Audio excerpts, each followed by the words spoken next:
জামাইয়ের স্টাইলে ডিম ভাজি। আজকে দেখাবো আমার জামাই কিভাবে ডিম খায়। প্রথমেই ভালো করে তেলটা গরম করে নিচ্ছি, তার মাঝে সামান্য একটু হলুদ,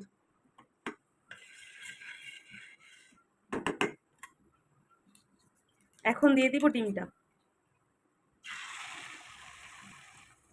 ডিমটা এখানে আস্তে আস্তে হবে, তারপর আরেকটু হলুদ চামচের আগায় নিয়ে ডিমের সাথে একটু ভালো করে এভাবে এভাবে ঘুরিয়ে ঘুরিয়ে ভেজে নেব।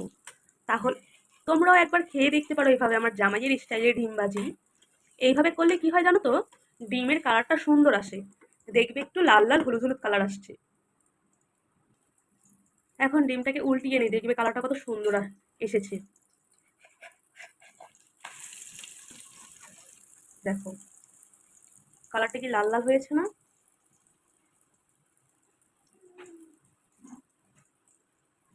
আমার জামাই এভাবে ডিম ভাজি খায়, তোমরাও একবার ট্রাই করে দেখতে পারো বন্ধুরা।